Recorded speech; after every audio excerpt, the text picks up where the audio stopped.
you hear me? Are you there? Yeah, I'm here. I'm back. I'm ready to continue. Good. Now that you've begun conditioning, let's return to 2070. After Coalescence collapsed, you were trapped in Singapore. With quarantine zones unlocked all over the world, we couldn't raise WA command. If we were going to escape, we had to improvise. We turned to the 54 Immortals. They were dangerous and unpredictable, but they were no enemy of ours. Hendricks trusted them? What choice did we have? If we wanted out of Singapore, we had to go through the biodomes. We had to go through the Immortals.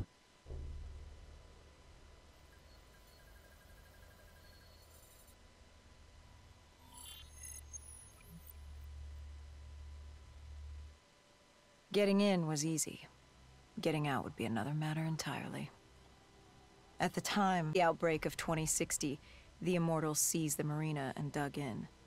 The biodomes were impenetrable. Dead-proof. Hendricks had a contact, Danny Lee. He was slimy as they come, but he could get us transport. Not only that, Taylor had beaten us out of the biodomes, and Danny claimed to know where he was heading. They had this information. Danny was convinced Gojulan had info on her central server. They were doing us a solid, really. But that didn't come cheap. They wanted food, water, weapons, reinforcements from the Winslow Accord. We agreed to their terms, with no idea if we could honor it. The Immortals were a people of their word, and quite efficient in punishing those who did not act the same. Danny was in a bad mood. The Immortals weren't exactly happy to see us. A pawn in his game. You mean Deimos? Well, as it turns out, we weren't his only pawns in the room. How do you mean? You can get us a ride out? Sure, I'll give you that. But claiming to know where Taylor was? Know that saying, too good to be true? Something was wrong. There was something malevolent, malicious. I called Danny out.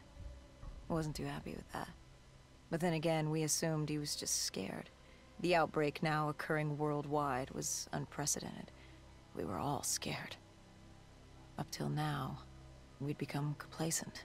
We got comfortable. The dead had stayed in their cage, and we kept pretending nothing had happened. Taylor and Diaz changed that. Pandemonium, riots, civil war, countries were already tearing themselves apart, in many cases before the dead even reached them. Danny wasn't scared. He was stalling. And it only took us another moment to find out why. The Ghost siblings. Danny set you up. No, no, no. This was different. It was their eyes. Hollow. Empty. Void of life. Like they could see right through me. They all had it. Just like Diaz. It was only later we found out all higher-ups in the Immortals were outfitted with D&I. Like us. If only we'd known the part our own technology would play. The thing about dead killers, though, there's always a plan B. We had a robot squad in place, ready if the situation took a turn. Gojulan bolted before our robots got her. She was headed for the server room in Cloud Mountain, the only place we could put in the call from transport. It became quickly apparent that uninvited guests had joined the party in the biodomes. The dead were flooding into this safe haven. It was about to become hell on Earth. We had to move. We had to get to Cloud Mountain.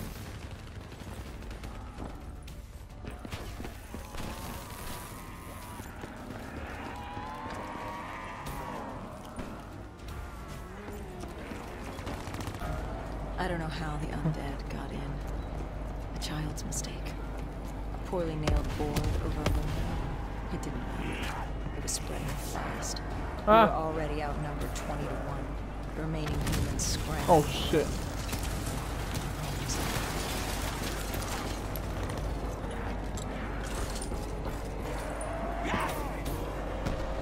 We heard that familiar screech. Parasites, mutated creatures born out of 6115 were flying.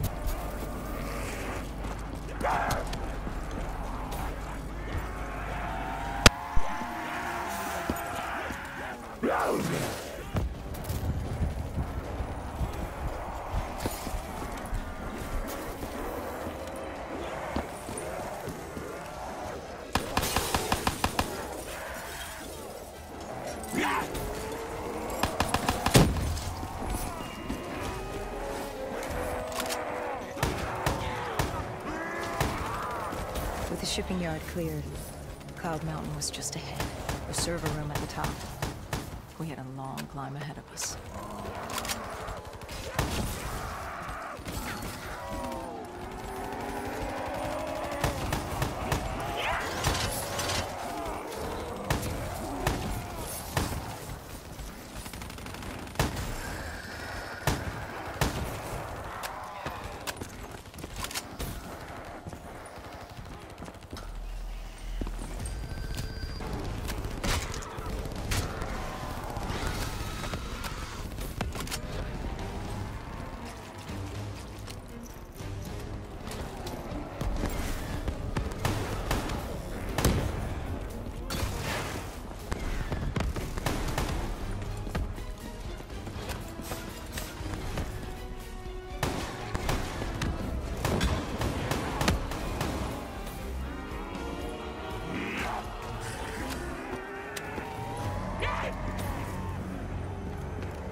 What happened in the server room? Authorization.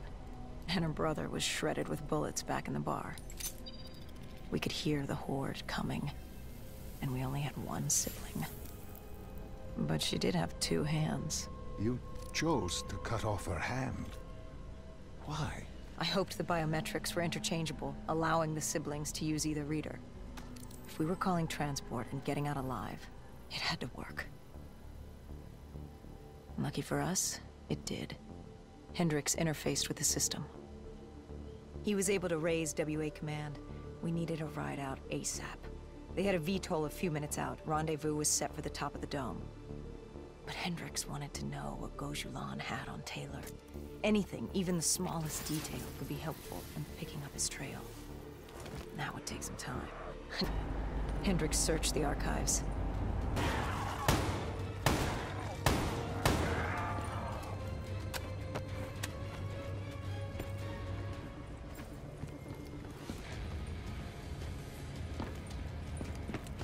Hendricks had pulled all the data he could.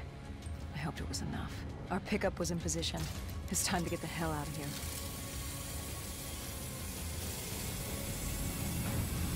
Our bird wasn't alone in the sky. Our VTOL had caught the attention of an old automated wraith. We needed to find another way. This wraith tailing you. It was like the malfunctioning robots you found in different quarantine zones? The kind targeting anything and everything as an enemy? Just like that. Except on a much larger, more deadly scale. And this one was very interested in us. Command had an exit route. Extraction set beyond the swamps.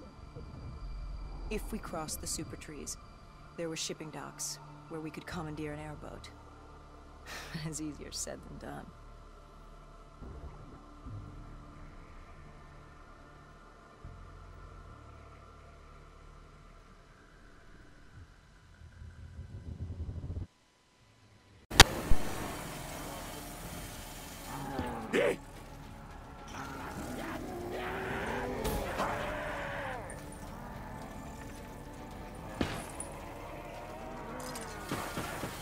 super tree was collapsing. The only safe route to the docks was up. Chatter confirmed that 54 immortals were scrambling to get out of the biodomes through the swamps.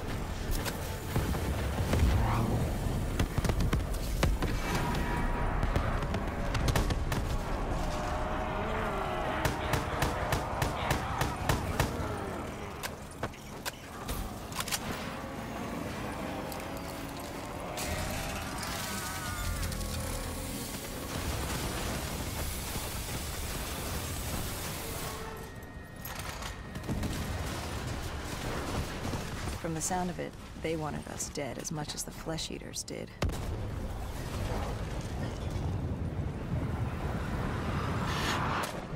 Looked like we were jumping from one bad situation into another.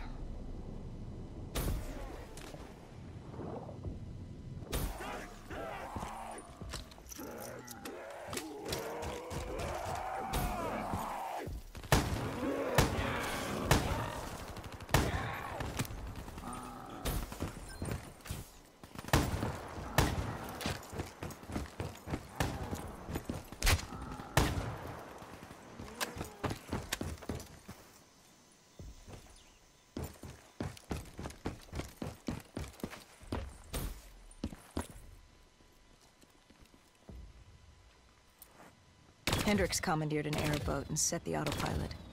We had undead on our ass, and more 54I ahead. And that rogue wraith wasn't done with us yet.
Exfil was just ahead.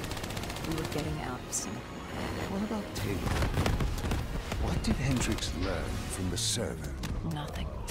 It had been wiped. Taylor was in the wind. And the virus, 6115, wouldn't stop this time. The Winslow Accord and CDP had been thrown into chaos. We'd lost Hong Kong, Berlin, and Cairo. And it was just getting started. What would come next? How the world would change? There was no way to be ready for that.